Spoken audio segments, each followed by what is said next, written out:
Hey, Katie. Hey, Ben. So you edit out all of our mistakes on the podcast, right?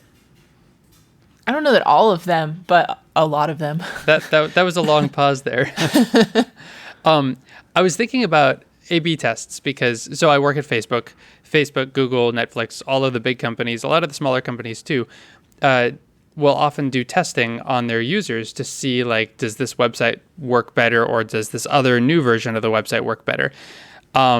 I was thinking it'd be kind of fun to do that with podcasts, where like we could give the more organic, natural, version of our podcast. But unfortunately, the infrastructure around delivering podcasts is just terrible. So we can't do that.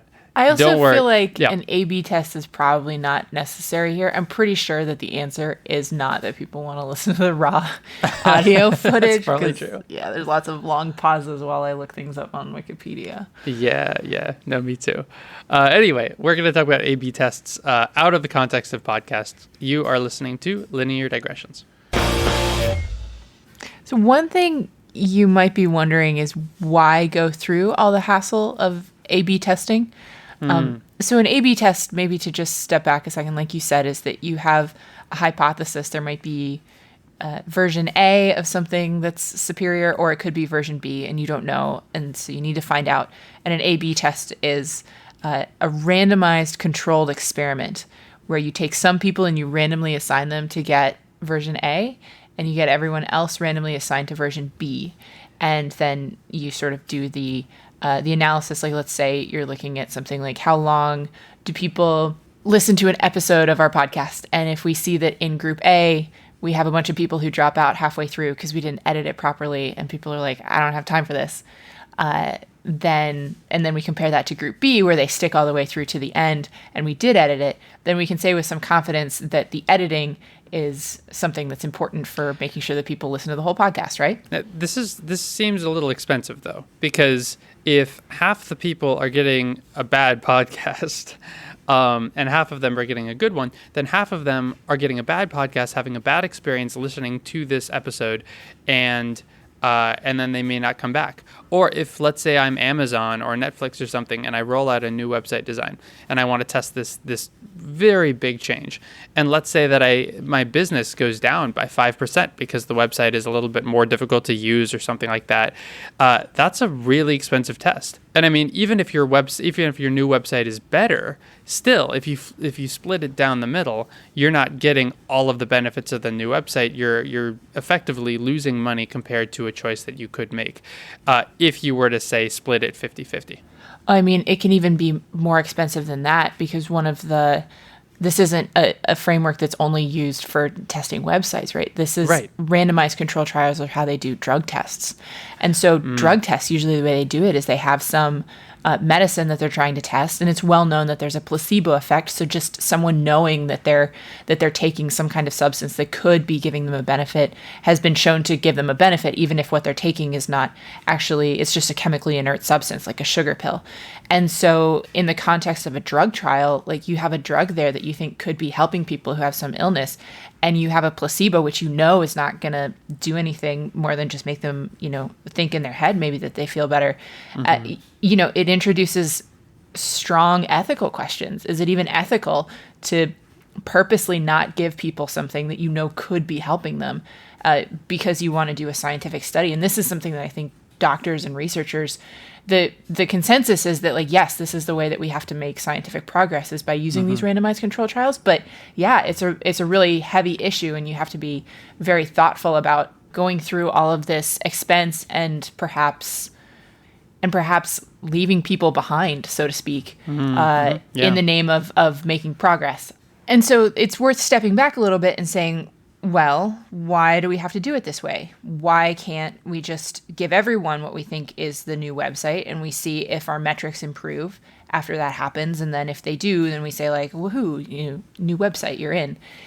And the reason why we don't do that is the reason that I sort of alluded to, for example, with the placebo effect. So we know that when we give people treatments, sometimes they just respond not because the actual thing that we've done is good, but just because people know that something is being done, and that can have an effect in and of itself. So we give someone a sugar pill and they they perk up a little bit just because they feel like they're being treated, even though Right. there isn't anything special about the compound that we've actually given them.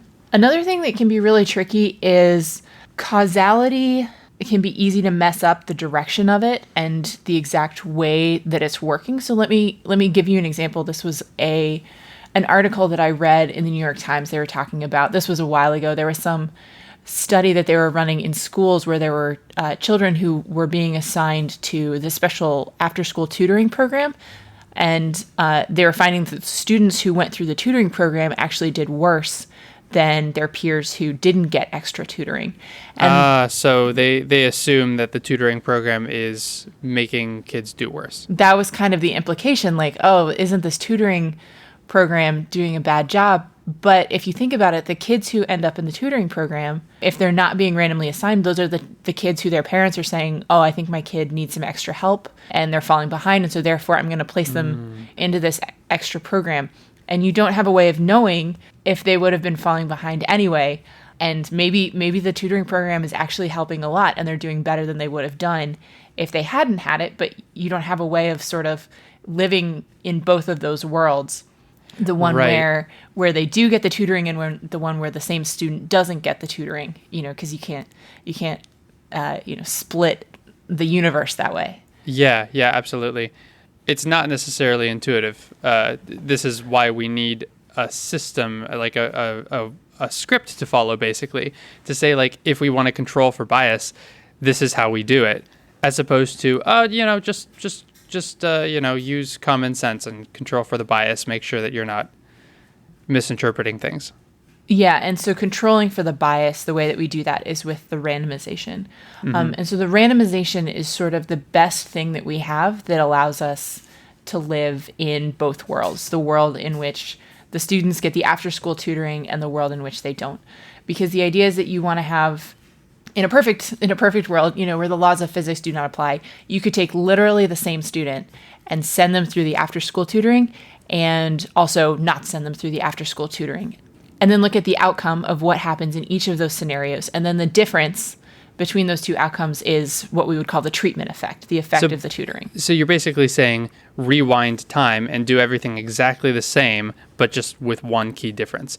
I've many times wished that I could do that just to see, like, how much does exercising make me feel better about my life, or, a number of other examples. Right. But of course, we can't actually take you and have you relive, the same month of your life 2 times, once in which you exercise and once in which you don't. Right, exactly. It was such a bummer to me when I was a kid, and I'm like, oh, all you have to do is make a time machine. How do you do that? Oh, you can't. That was a big bummer for me growing up. Sorry, Ben. Well, what we've been able to do instead, which is the next best thing, is randomizing.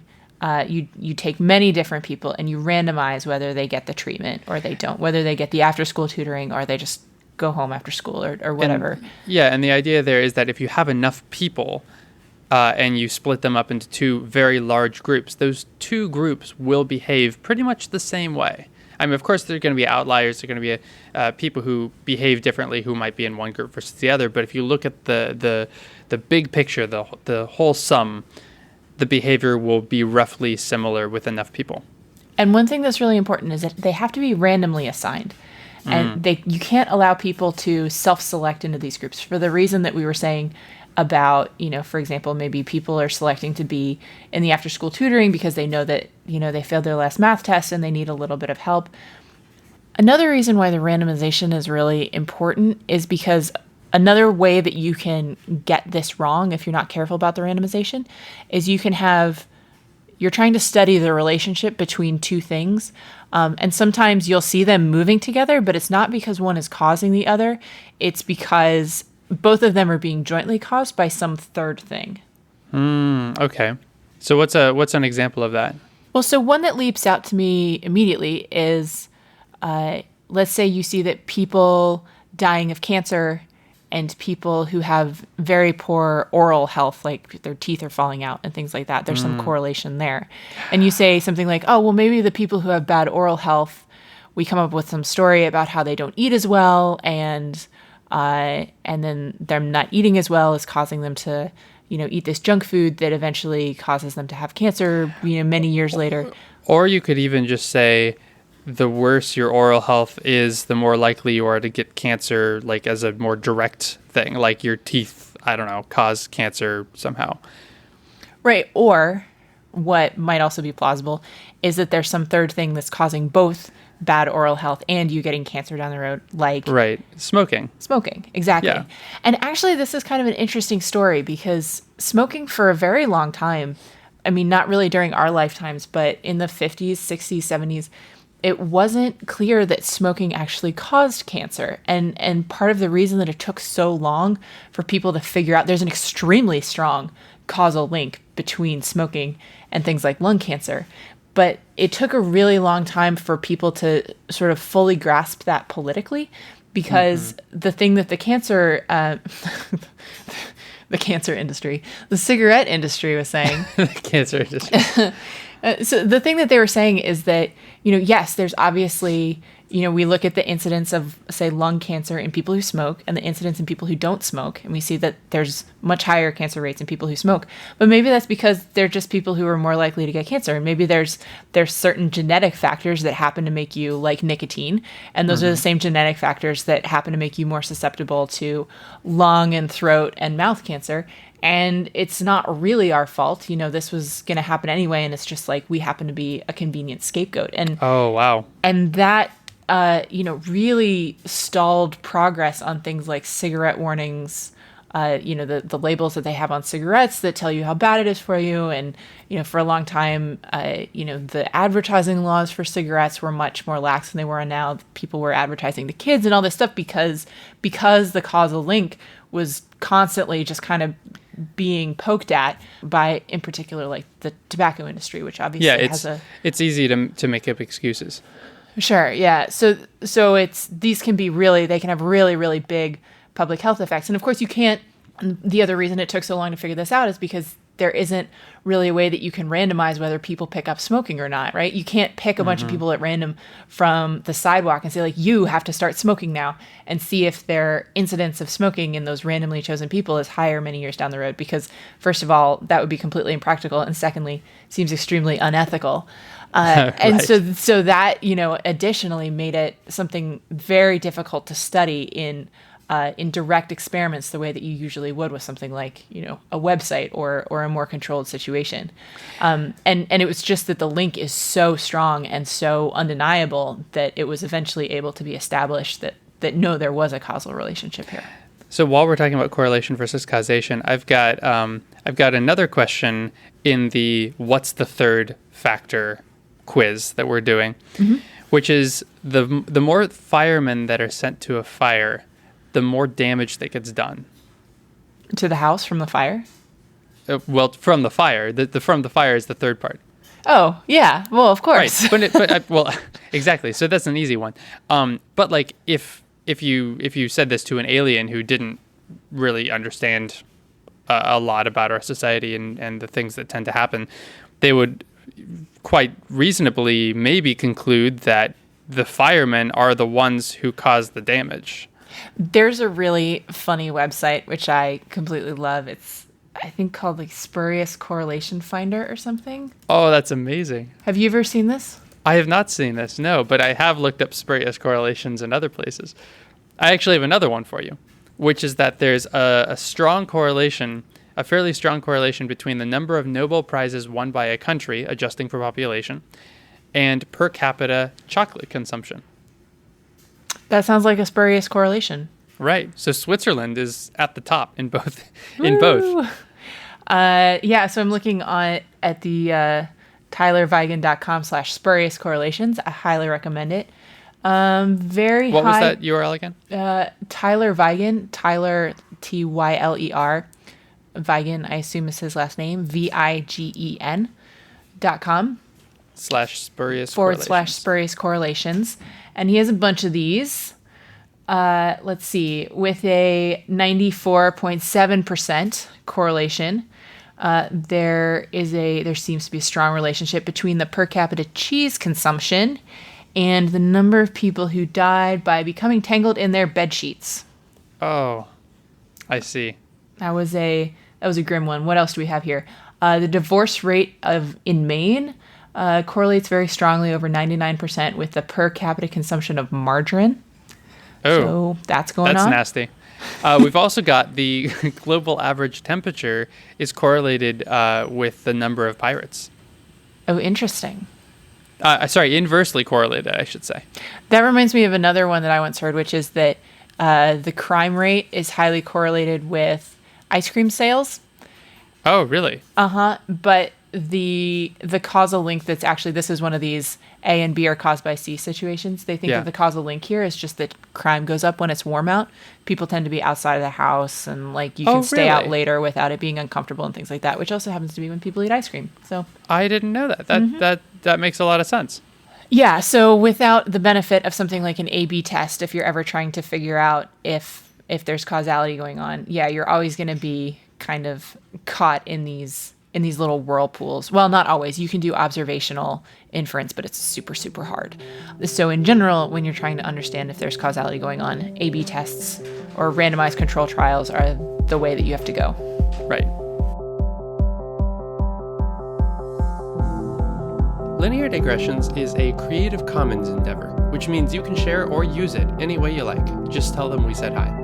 To find out more about this or any other episode of Linear Digressions, go to lineardigressions.com. And if you like this podcast, go ahead and leave us a review on iTunes so other people get to listen to this content too.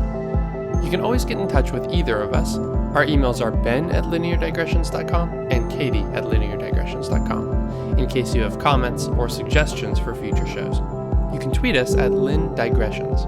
Thank you for joining us, and we'll see you next time.